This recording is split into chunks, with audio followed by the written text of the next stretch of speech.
One of the more iconic artefacts on display in our museum is the old Cobb & Co coach. Imagine what it would have been like perched up on the coach while the horses trotted along through the rolling Otago landscape in the 1860s or 1870s. But let's also take a moment to consider how perilous coach travel could be. Today in Talking Pictures, we're going to look at a few coach journeys that ended in complete disaster.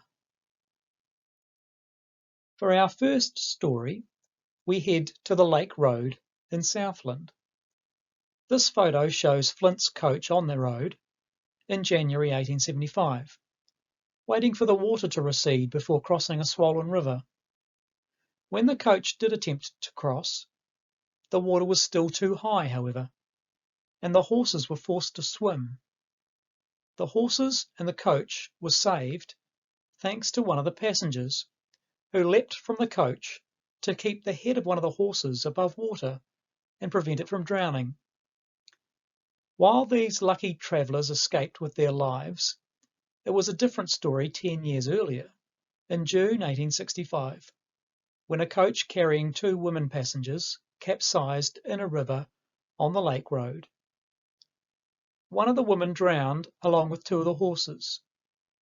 The other passenger was pregnant and ended up giving birth prematurely on the riverbank after being plucked from the water. On the 15th of December 1869, a coach was negotiating the Kakanui River in North Otago when disaster again struck. The first crossing had gone fine, but at the second crossing, the coach was carried downstream. 2 passengers, schoolteacher Miss Ross and engineer Thomas Patterson, were drowned. Patterson's friend and colleague James Melville Balfour was in Timaru, overseeing the construction of a breakwater when he learned of Patterson's death. He booked a ticket on a steamer bound for Dunedin to attend Patterson's funeral. But when attempting to board the steamer from a surf boat, a wave capsized the surf boat and Balfour was also drowned. Patterson and Balfour are buried side by side in Dunedin's Southern Cemetery. In November 1870, Harry Nettlefold was driving a coach towards Milton en route from Dunedin to Balclutha when a wheel nut came loose. The wheel then fell off and the coach collapsed. The horses broke free. One of them broke its back. Nettlefold, who had been dragged from his seat, returned to the coach to find one of his passengers pinned beneath the wreckage. The passenger was Balclutha storekeeper Marcus Ryrie, who was returning home with his bride after being married in Dunedin the previous day. Ryrie was freed, but died minutes later. A couple of years later, in December 1872, another accident with similar consequences struck the Cobb & Co coach on the South Road, heading for Tokomariro. Near the bottom of the hill on the Green Island side of Lookout Point, one of the horses fell. The coach struck the fallen horse, locked up, tipped over, and had its roof ripped off. The team ran off, dragging the fallen horse and the coach's forecarriage for a quarter of a mile along the road before they were stopped. The driver, William Birmingham, received nasty bruising from being dragged along as he struggled to regain control of the wayward horses.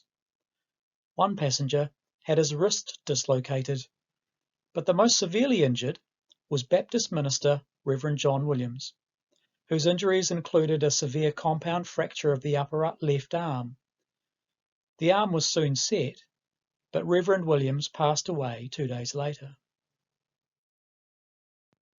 In April 1874, the Cobb & Co coach from the Dunstan hurtled out of control down the big hill on the western side of Beaumont. The brake lever had snapped off as driver William Duff had tried to slow the coach down. In the resulting crash, a Chinese man received a scalp wound which laid his skull bare. Another Chinese man was severely bruised about the face and head, while the driver suffered a severe concussion and memory loss. But 3 of the 6 members of the Anderson family who were travelling on the coach suffered the worst injuries. Mrs. Anderson broke her breastbone and some of her ribs. Her daughter's kidneys were injured when she was crushed. Her 4-year-old son received a compound fracture of the leg and broken arm. The boy's broken leg turned out to be so severe that the leg needed amputated, and he later died from shock. This accident resulted in coach proprietors being compelled to use breechings, straps that go around the horses' haunches that force them to slow down. The Andersons subsequently sued coach proprietors Wayne and Chaplin, and after about an hour of deliberation, a jury found in their favour.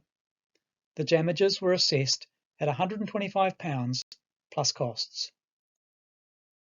In May 1878, driver William Goddard set out on the final run of Swanson and Warburton's coach service on the route between Palmerston and Moiraki. The railway line along this part of the coach route was about to open, and so the coach service was closing down. Goddard was an experienced and careful driver who'd never had an accident. However, that record was about to be broken, along with his coach. At the top of the Horseshoe Range, a trace came loose, and the coach began to descend rapidly. Goddard applied the brake. Young passenger Ernest Maitland, who was in the box seat, tried to help, but Maitland's foot slipped off the brake and he fell from the coach. As he fell, he knocked Goddard's foot from the brake as well. One of the horses fell, and the coach went down an embankment and rolled 3 times. Goddard and 7 of his passengers were injured. One of them, Charles Nichols, died at the scene. Ernest Maitland also later died from his injuries. On the 2nd of February 1892, one of the horses on a coach travelling between Roxburgh and Lawrence pinned its ears back and took off at a gallop when approaching the top of a hill between Island Block and Rays Junction. On the downward side of the hill, the team proved unstoppable. The king bolt broke and the coach overturned. James McIntosh, one of the first coach drivers in Otago, was at the reins that day. When the king bolt broke, he was thrown or perhaps dragged from his seat and knocked unconscious. A few days later, on the 6th of February, the 62-year-old veteran of coaching in Otago reached the end of the road when he succumbed to his injuries. We've also reached the end of the road for this episode of Talking Pictures, so thanks for watching.